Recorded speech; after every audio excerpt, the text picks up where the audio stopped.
Seeing some of the footage, I just remember thinking Peter was a strong man. And in the video footage, you see my husband just fall back and kneel over on his car. When do you learn that a second person had been shot? He goes up to his window, pulls the car door open, points the gun down to shoot him. He shot him in the leg. We believed that the suspect and that suspect vehicle were one and the same for the two investigations. I also found out that another person was robbed. For sure, this is an Altima. Back at the location of the very first crime, they watched and waited, but the suspect took off.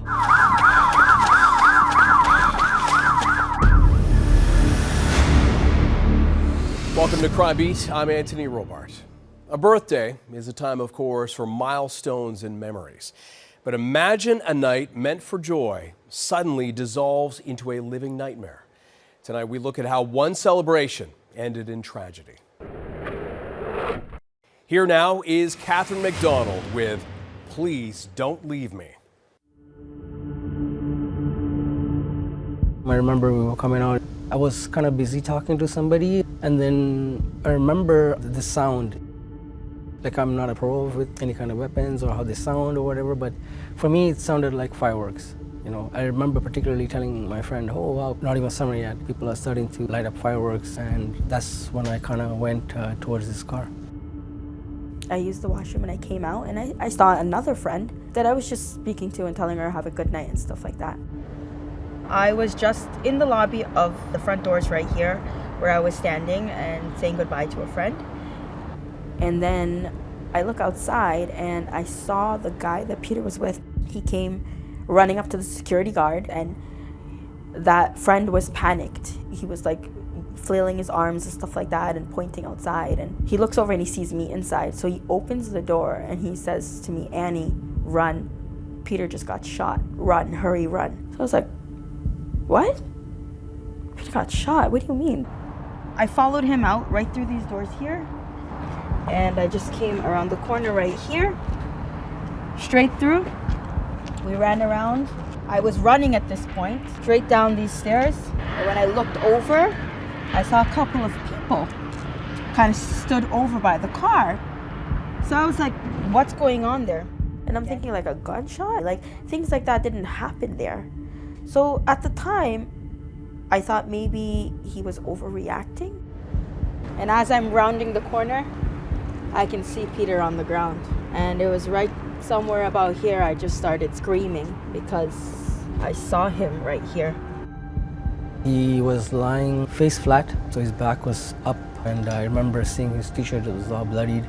As I run up to him, I start seeing the blood now, and I start panicking.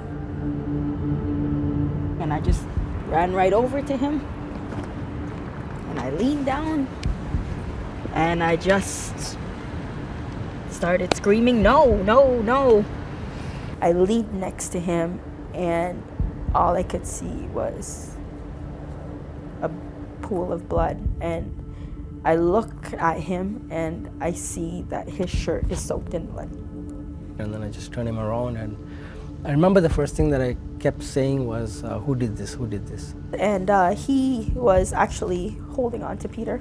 He was kind of hugging him, and where he was shot in his chest, right here. And then I turned him around, and I tried to kind of revive him. And he was kind of like trying to press on the wound to stop the bleeding. But when he turned him over, we could see that the gunshot wound went through, it passed through him. So when you press here, it's coming out from the other side. It was hard because he was bleeding so much from 2 different wounds. We didn't know where to stop it. He was trying to tell me something, but then I couldn't figure it out. Like I remember like holding on to him with my legs, and I was kind of kneeling down, and I just remember holding on to one of his hands. He was fighting. He was fighting. We tried everything, well, just to keep him conscious, because I was just fighting to keep him alive. With his t-shirt fully bloodied, I couldn't really tell if he had been shot or he had been stabbed. I just kept telling him to breathe, breathe, breathe. Peter Khan's wife and friend were too focused on trying to save his life to even process the fact that the shooter could still be close by and on the hunt for their next victim. By this time, someone had called 911. The police showed up first, and when the police showed up, they basically cleared us out. They took over, and they were waiting for the ambulance to come. When the police arrived, Peter was pretty much in my lap. I didn't feel comfortable leaving him just on the ground like that, but I had to respect the police officers. The police officer looks over into the crowd where I'm kneeling and says, "Is there anyone here named Annie?" So I said, "Yes, that's me, I'm his wife." The police officer says, "He's asking for you." So I go over and I lean next to him, and he puts his hand out.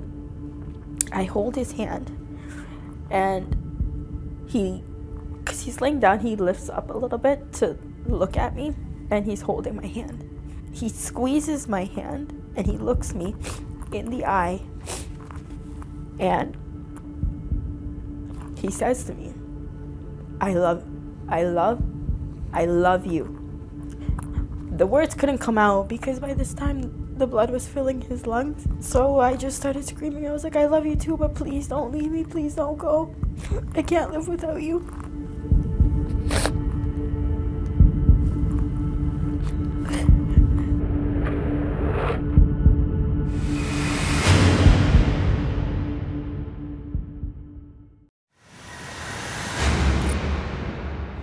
Welcome back. Mohanie Henry Khan's husband, Peter, is clinging to life after having been shot while out celebrating her birthday. And it turns out he wasn't the only one attacked that night. We return now to Catherine McDonald and Please Don't Leave Me. When do you learn that a second person had been shot? So when we were trying to stop the bleeding before the police showed up, I remember somebody offered us a shirt to kind of soak up the blood because it was going everywhere. And I look over and I see this other guy there, and he's holding his leg. It was at that moment I saw that that guy was also shot. Police were called to the parking lot for a double shooting. Officers arrived to find 2 men suffering from gunshot wounds. Police believe there is just one suspect who remains at large. Peter Khan was not the only person shot in that Scarborough parking lot. Only moments later, another man had also been fired at. He was shot in his car, and then he drove around and came back out. It wasn't life-threatening, so he was still on scene right there witnessing us with Peter on the ground as well. Did anyone tell you that they saw anything? The guy that he was with, I think he was also in shock at the moment. He couldn't say anything. He wasn't saying anything. We didn't know anything about the scene at the moment. Or why? Or how even. And what about who did it? Did anyone say he looked like this, or did you know anything about the suspect? No, absolutely nothing. So all you're thinking about is, let's go to the hospital. Yeah. The moment they took him into the stretcher, I felt like a little bit of relief. Peter was, alive and was fighting. The ambulance showed up and they took him. I was covered in his blood. I remember I looked down and I saw his blood on my hands and I just fainted. I woke up and the medical professionals were there and I said, "Where is Peter?" They said the ambulance took him. I jumped up, I said, "We gotta go." When he went to the hospital, I felt that okay, he was going to be good. I felt like, okay, he's at the hospital, they're gonna take good care of him. We went to Sunnybrook and I kept asking for updates, like, is there anything? So all of our friends were starting to gather at the hospital now. Also at the hospital were relatives of the other shooting victim. I remember people were shouting at the other group. This was a family that the guy had came and told me, "Hey, listen, I don't know why people are shouting at us. We're kind of like the victims ourselves. We have no clue what's going on." They just kept telling me to wait and wait and wait. The surgeon took us into a private room and I sit down and he said to me, "We tried everything we could, but he didn't make it."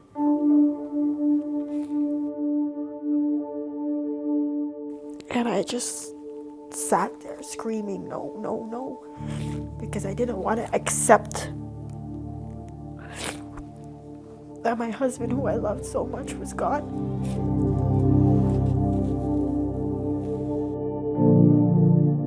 Why? Why? Like, this is a church. This is a church. This is a restaurant. That is tutoring classes. This is a safe area. This is an area that a lot of people come to. Peter and I came here all the time, all the time. We never had a reason to feel unsafe. I met Peter on Facebook. He's like, hey, what's up? And I clicked on his picture and I was like, oh, he's kind of handsome. We knew a lot of mutual friends, and Peter was very well known in the West Indian Guyanese community. His Facebook name at the time was GT Baba. So I actually didn't know his real name. So I asked him, I was like, what is your name?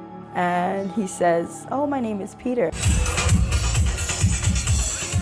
Peter and Mohanie started dating, and their bond grows. This is the first picture we ever took together. 4 years later, with plans to get married, the couple buys a home in Ajax, Ontario, and they move in together. December of 2018, it was Christmas Day, he proposed to me in front of my family. They start planning their wedding for the spring of 2020, but COVID lockdowns would force them to wait until the end of 2021. It was always my dream to have a winter wedding. We ended up getting a huge snowstorm that day. Huge snowstorm. So he actually made a joke and he was like, you always get what you want. So we had a beautiful winter wedding. So this is the actual wedding right here. So yeah. See where he's placing his hand over my heart? Yes. This is where we're exchanging vows. It was so blissful, and at the time, like, we were just starting our lives, so everything was just in place and it was perfect. How old were you at that point? Oh, I was 31.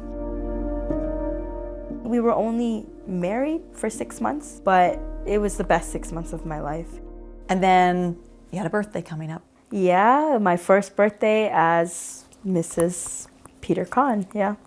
You want to tell me about that night, your birthday that year? My birthday was on the Wednesday, so we decided to go on the Friday.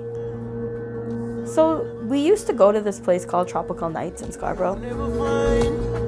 It's a very popular place, especially among the West Indian community. I was getting dressed and he was laying on the sofa. So I said to him, I'm like, you know, if you don't really feel like going, I'm kind of like indecisive what I want to wear too. Like, why don't we just cancel and stay home?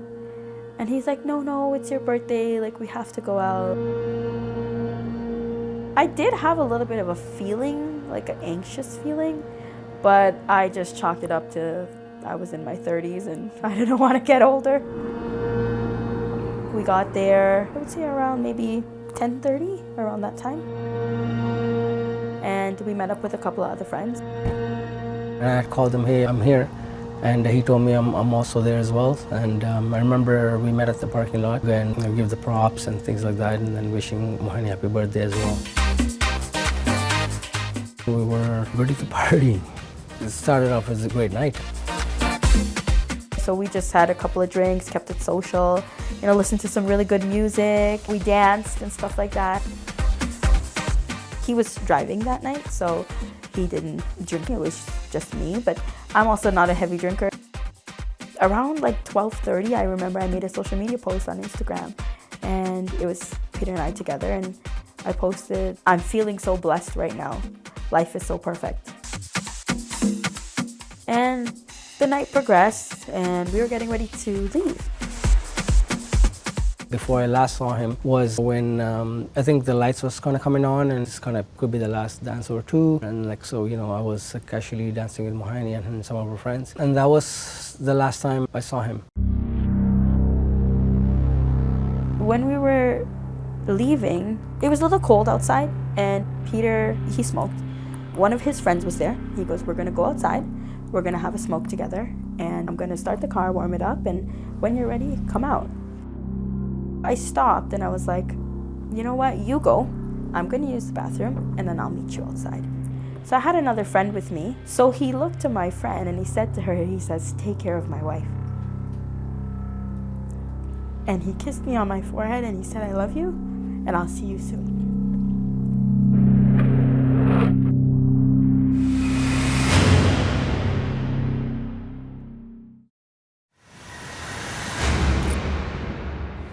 Welcome back.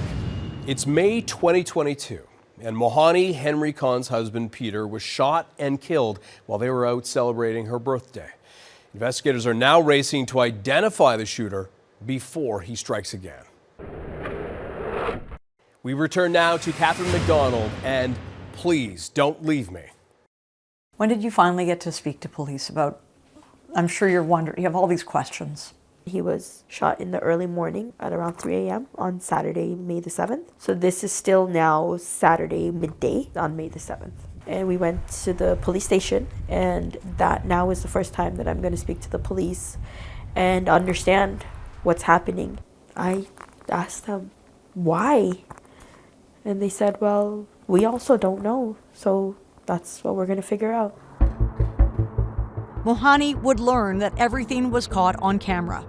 And at that point, they told me that it was a robbery and he was shot and killed because of the chain that he was wearing.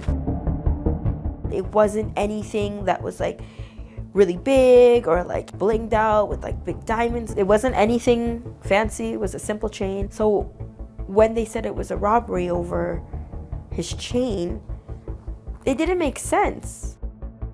Seeing some of the footage, I just remember thinking Peter was a strong man.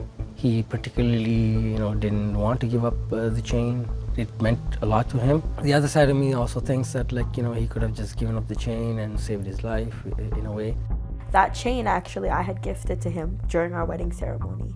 So in our culture, it's customary that we give gold jewelry. My mom gave him a chain, and I also gave him a chain. And that exact chain that I gave him was the one that he was wearing that night. And I saw this video. My husband did what any normal human being would do. Somebody invades your personal space. He pulled back and kind of just pushed him away. And because when he pushed him away now, he just pulled out the gun and just fired.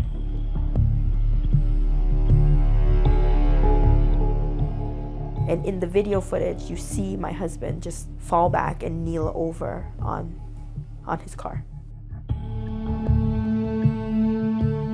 With no idea whether or not the suspect was planning on targeting other late-night partygoers in the area, police were moving fast to try and make an identification. The Sunday afternoon, one of the lead detectives came and she says, "We have someone." They didn't tell me anything. They didn't give me the name. They just said they have somebody. Police have released images of a suspect they believe is responsible for a deadly shooting in Scarborough over the weekend. This is the person police would like to speak with about the shooting at a plaza near Morningside and Shepherd on Saturday. A suspect vehicle was also identified as a white Nissan sedan.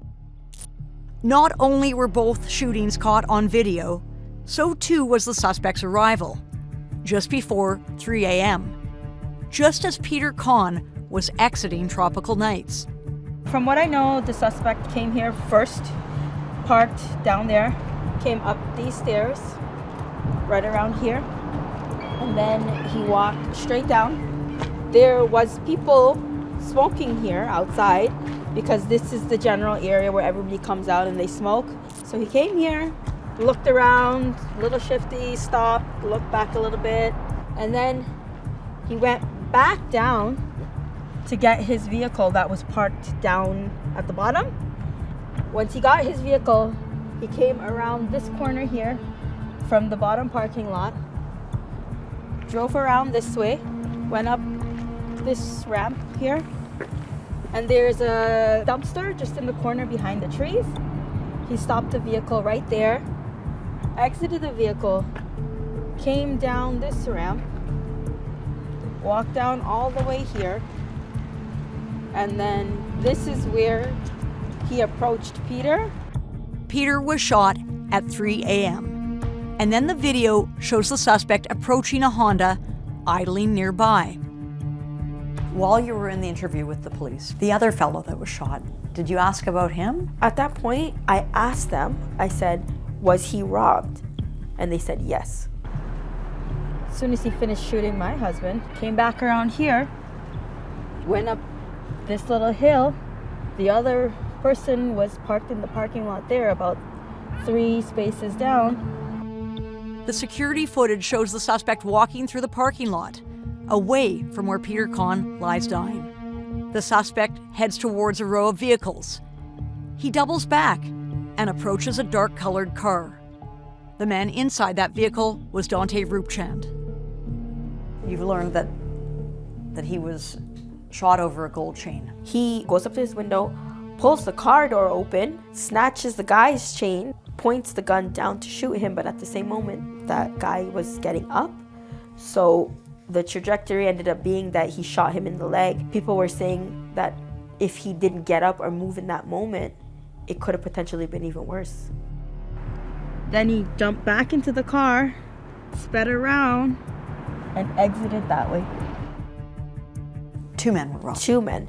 Actually, I also found out that another person was robbed prior to Peter at a different location. They told you that? Yeah. So they said that the motive was robbery throughout this whole, I would say, crime spree. And your husband was the second victim? Yes. And that earlier incident outside a nearby pizza place would turn out to be a critical piece of the puzzle for investigators.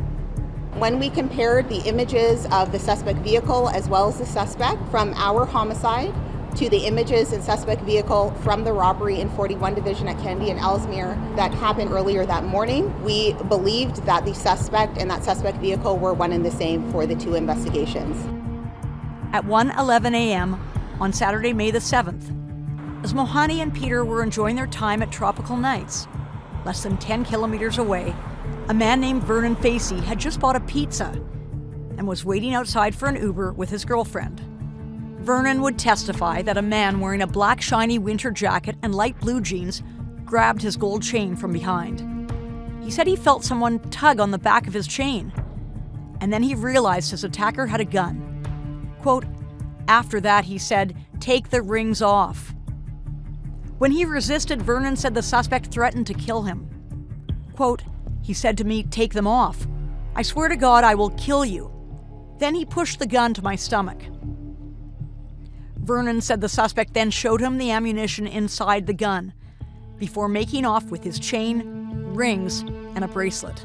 When investigators saw the CCTV footage, the scenario looked eerily similar to the 2 incidents at Tropical Nights. Similar-looking suspect and similar-looking vehicle. It was a very distinct vehicle because it was a white Nissan and the driver's side mirror cap on that side of the mirror was missing. So it was black. So the whole car was white, but the one side, the driver's side mirror, was black. So it was a very distinct vehicle in that sense. And that's when she had told me that they had put out a bulletin amongst the police that this vehicle is of interest in the homicide. And there was a police officer that was doing his rounds in Scarborough on Sunday, and he noticed that exact vehicle with the cap missing, it being black, at a plaza. For sure, this is an Altima, as you can see. And a very keen-eyed officer from 41 Division's crew located our suspect vehicle, parked in the parking lot at Kennedy and Ellesmere, just down the way from where the first robbery occurred. No front plate, as you can see. And maybe either Tuesday or Wednesday, she said that they were going to release a press release and they were going to let us know who did it. I couldn't believe it. I said, "Are you sure?" She said, "Yeah, we have a pretty good idea that this is the person."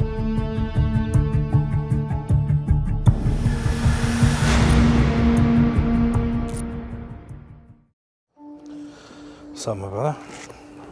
Good to see you. You too? First thing that comes to mind when you think of him is absolute beauty, man. love, Yeah, happiness. Always happy. smiling, yeah. Do you miss him? Every day. Every day. Devin Prasad had known Peter since elementary school. When he came up from Guyana, yeah, I was one of the first friends that he made there. And Wade Del Grande met Peter working at the grocery store, No Frills. He started as my manager. No frills. No frills. Back in the day, Probably, yeah. 20 years ago. Look at his smile, man. But one thing he loved, DJing, he was working on that. And then he'd have this little table, he'd have his DJ stuff set up. The one and only GT Baba. Oh, yeah. The GT is short form for Georgetown. And Baba is kind of a term of endearment that most family members use for young kids. It could also kind of mean what we call a sweet buy. I still haven't deleted his number out of my phone. No. It's still there. And, it's even weird because when we go and tag him on something on Instagram, we still tag him. Yeah. My brother.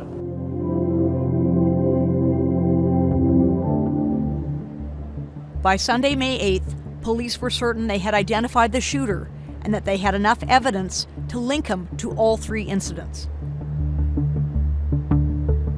They had spent the weekend piecing together CCTV footage, tracking the suspect as he allegedly traveled to and from the Domino's Pizza on Kennedy Road, to a residence on Rowena Drive, and then to Tropical Nights. So when an officer spotted a white Nissan Altima matching the suspect description vehicle, For sure, this is an Altima, as you can see. back at the location of the very first crime, they watched and waited, All right, brother. and then moved in to make the arrest. But the suspect took off. Yeah.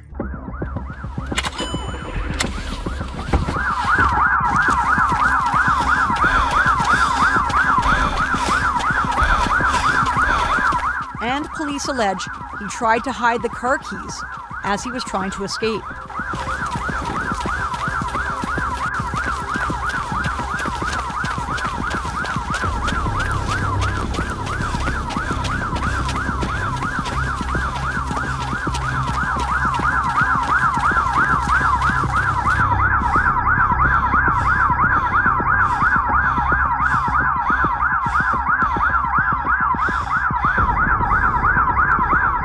We all gathered at his mom's house, family and friends. We sat and we put on the news and we were waiting for the news release.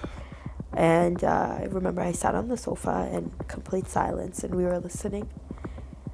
And they were talking about the case and they showed Peter's picture and they said that they've arrested someone.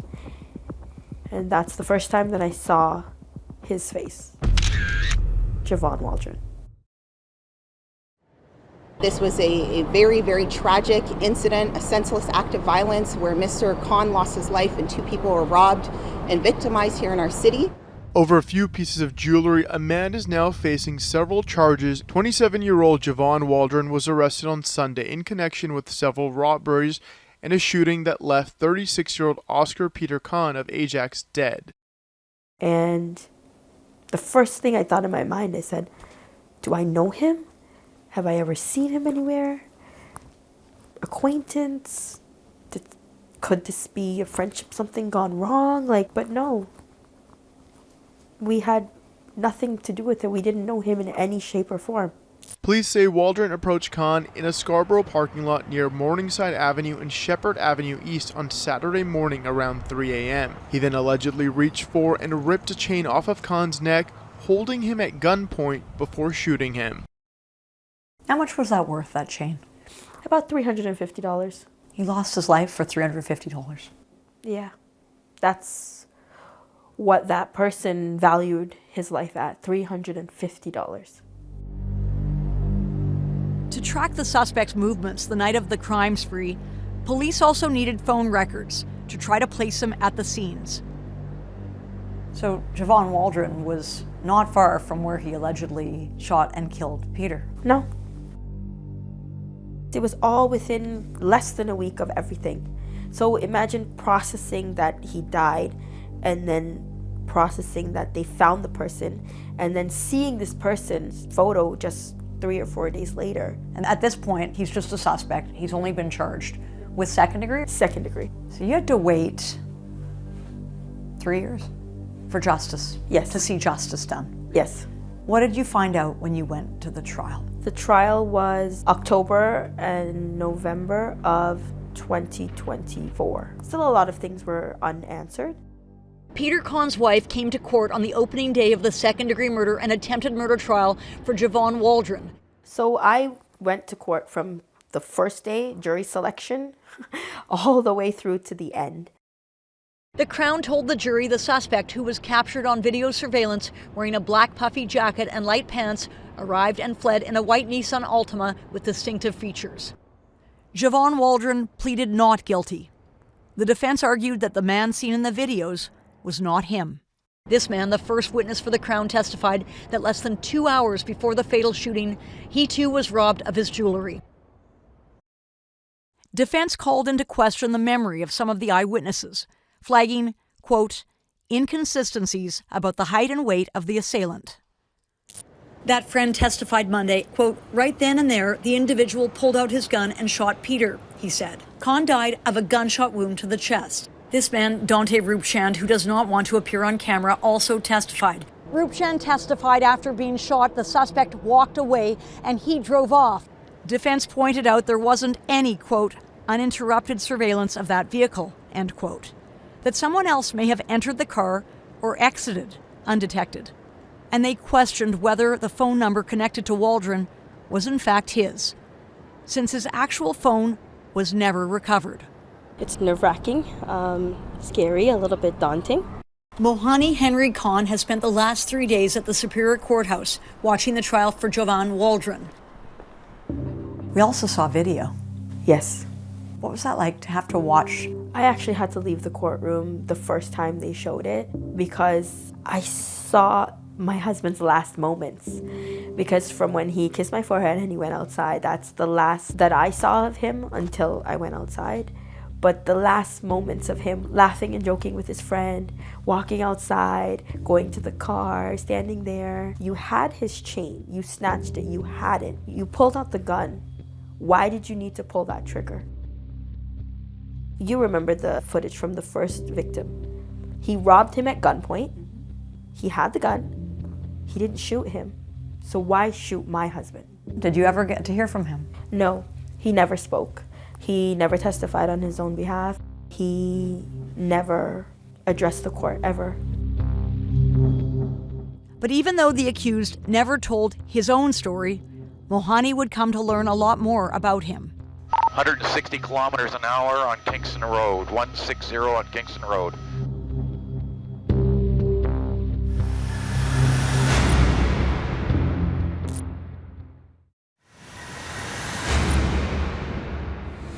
Welcome back. Javon Waldron was on trial, charged with the second-degree murder of Peter Khan and the robbery and aggravated assault of Dante Rupchand. He had pleaded not guilty, but this wasn't his first brush with the law. We now return to Catherine McDonald and the conclusion of Please Don't Leave Me.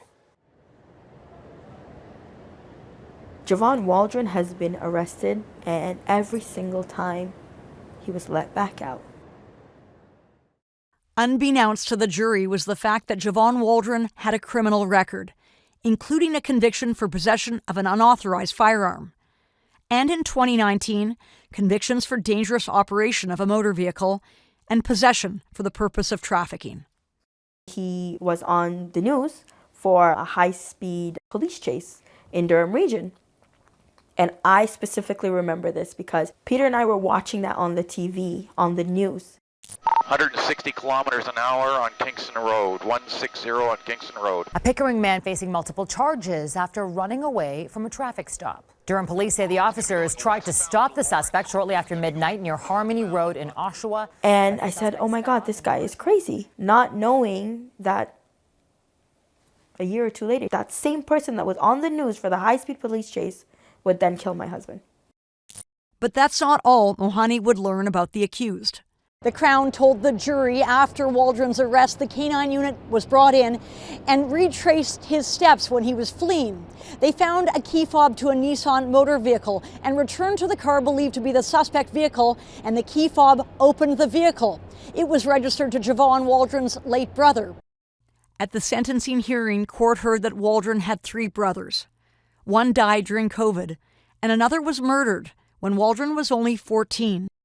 Javon Waldron, his brother, was shot and killed Waldron witnessed that shooting, and his brother died in his arms. The irony. So if you're a product of your environment and this happened to you by logic, then that means I should also hurt someone or hurt somebody else. No, that's not right. When the trial came to an end, Peter's family waited anxiously for the jury to make its decision. Actually, the night that they were deliberating, they came back with a question. The question was something along the lines of, if shooting a man close range in his chest, if that is not a determining factor of a murder 2 charge. So it seemed like they were looking for clarification of a second-degree murder charge. And intent. And intent, correct, yeah. Soon after, the jury returned with its verdict. And we were sitting there, and the silence was deafening. You could hear not even a pin, like anything. It was so silent in that courtroom. And the foreman for the jury gets up, and the judge asks them on the murder charge, how do they find him? Guilty. And I just dropped down and burst into tears, and they were tears of joy, but tears of sorrow as well. A Toronto man who stole gold chains from 2 strangers before shooting them both outside a Scarborough nightclub has been found guilty of second-degree murder, aggravated assault, as well as robbery. Justice has been served here today for Peter. He didn't have to kill my husband. That was a choice that he made. And I'm glad that I get justice for my husband because he didn't have a choice in all of this. It sucks and it hurts because he shouldn't have been out to murder my husband. He wasn't supposed to have a weapon. He was out on probation. And I feel like maybe if the right thing was done and he was behind bars, we wouldn't be filming this here today. It's just not fair. It's not fair. He took $350 worth of a chain, shot him, and left him here to die like he was nothing. But he wasn't nothing. He was my everything.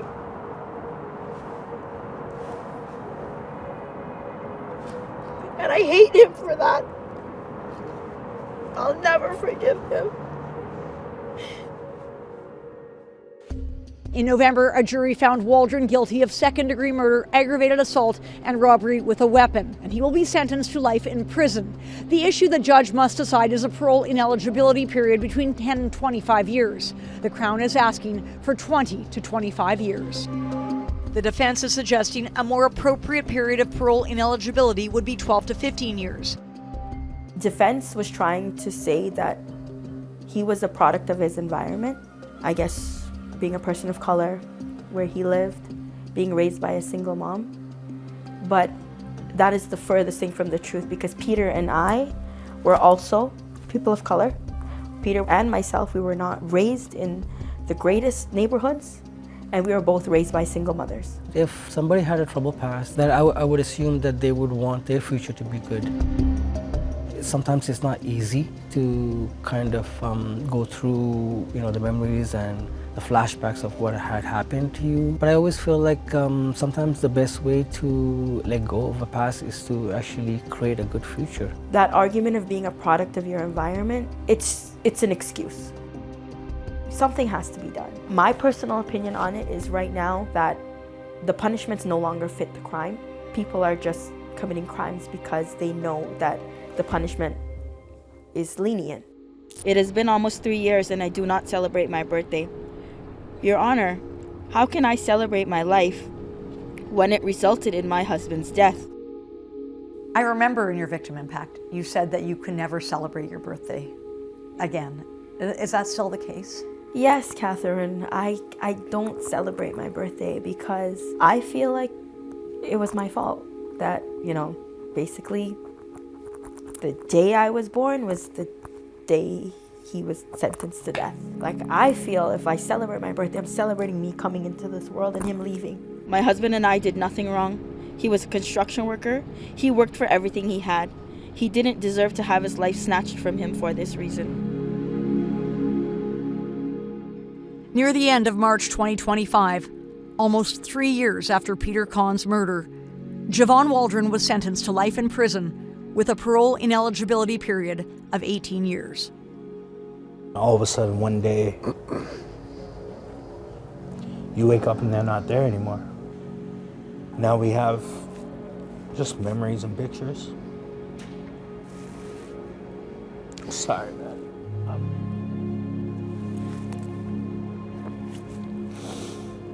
Like, I keep thinking I'm over it, right? I keep thinking I've come to terms with everything that's happened. But then, you know, when we do his birthday, things like this, it kind of reminds me that there's still a part of me that hasn't healed yet. And I don't know if it ever will.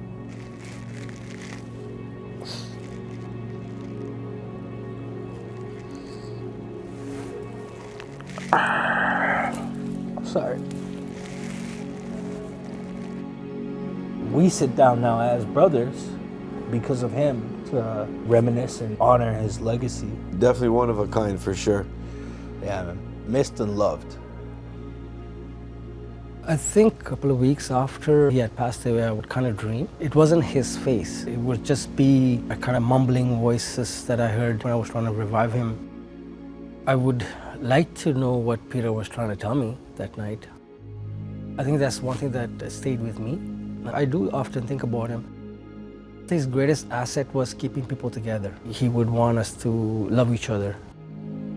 I went through a very hard point in my life in 2023 of April. I had a successful suicide attempt in which I did actually die for 6 seconds. And the paramedics on scene were able to, of course, perform life-saving measures and bring me back. But in that moment, I said, okay, I can't go on like this.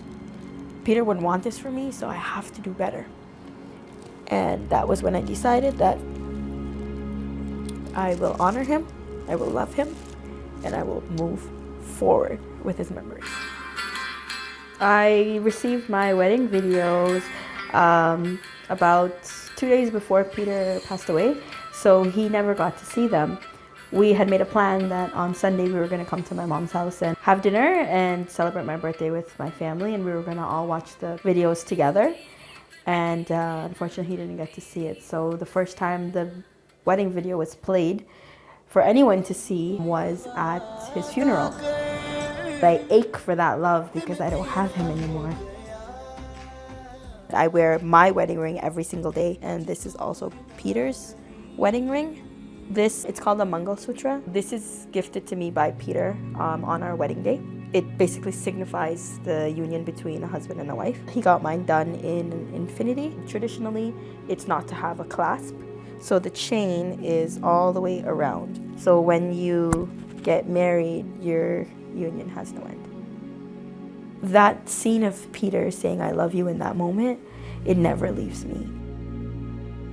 Prior to getting married, it was always my lifelong aspiration to go to law school, become a lawyer. And in 2024, I decided to chase my dreams. And I will be trying to see if I can get accepted in September. In law school? Yes. I do it in honor of him. He's my inspiration. At sentencing, the judge said, quote, "The murder of Peter Khan and the robbery and shooting of Dante Rupchand were entirely unprovoked. There is no hint of self-defense or provocation in either crime." Javon Waldron is appealing those convictions. His appeal is based on the argument that the judge improperly cautioned the jury about a witness's testimony and a claim that a witness for the Crown lied. In addition, Waldron was convicted of robbery in relation to the first Domino's Pizza incident and given a 10-year concurrent sentence. For anyone experiencing a mental health crisis, Canada's suicide hotline is available 24/7 at 988. Thank you for joining us tonight on Crime Beat. I'm Anthony Robart. Want more episodes of Crime Beat? Listen to the Crime Beat podcast, now for free on Apple Podcasts, Spotify, or wherever you find your favorite podcast. And for past episodes of Crime Beat, go to the Global TV app, visit globaltv.com, or check out our Crime Beat YouTube page.